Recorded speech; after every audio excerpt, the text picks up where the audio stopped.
Hi everyone, welcome to CRN In Depth. I'm Gina Narcisi, Senior Editor for CRN, and I'm here on the ground in Nashville with Kyle Alspach and the rest of our team, and we're covering XChange 2023.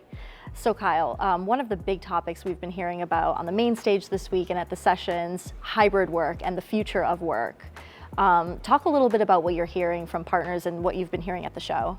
So at the show, there's been a lot of talk about what's going to happen with hybrid work versus remote work, in-office work, and it seems like a lot of the consensus is this is going to settle on hybrid work, but there will be more office work than maybe people had thought at one point when all the hype was about remote work was going to take over everything. It doesn't sound like that's actually going to happen anytime soon, and so there really is a lot of discussion about the need for more flexibility in working situations, and it's not just about working from home. Sometimes there's lots of other reasons why flexibility, even when it comes to taking days off when you're sick and things like that.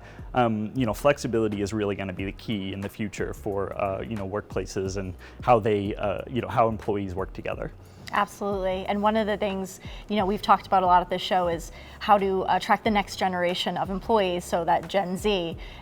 These things can apply to everyone, though, that flexibility everyone's looking for, but certainly with Gen Z, they're interested in salary, of course, but almost equally the flexible, the flexibility, the perks, the different soft benefits that might come along with the job. And so that's what partners have been learning about quite a bit at this show, is how they can also attract the next generation of talent. Mm-hmm. I mean, I would love to hear, what you've been hearing in terms of other ways that Gen Z might be impacting, the future of work. What other changes, just from the fact that, there's certainly lots of stereotypes out there about Gen Z, but what's sort of the reality of how they're changing things in the workplace? Yeah, it's interesting. So, along with the obviously perks I mentioned, one of the things that we've heard about, the next generation, is they might not be as interested in the more entry-level positions, which everyone has to start somewhere, certainly, but things like AI are coming in, and it could potentially be leveraged to almost remove some of that, lower level, less interesting work maybe, and give them a chance to build up their careers, maybe learn more things that they find interesting a little quicker, and also just make things more efficient for the solution provider, potentially. Automation's huge.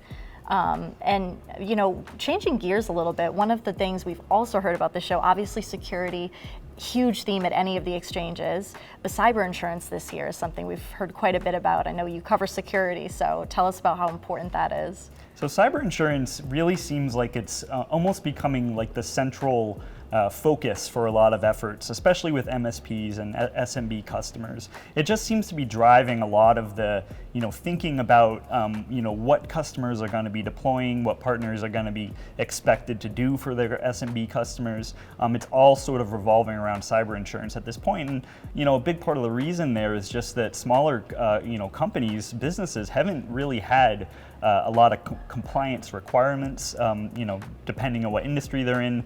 The majority have not had anything like what cyber insurance is requiring them to do. And it's really just, shaking things up in a huge way. I mean, SMBs are, having to think about all these, all of these cybersecurity obligations that they've just never had to worry about before. And it's, MSPs, they've got a learning curve on it too. And so they're being expected to advise their customers on, what to do here, but they've got to, learn what this is all about first. So it's just a huge, it's a huge factor, and it's really, kind of unprecedented, I think, at the SMB level. Mm-hmm. Yeah, absolutely. So much to learn about from this show. And if you want to check out any, like this and any of the other topics, go to crn.com.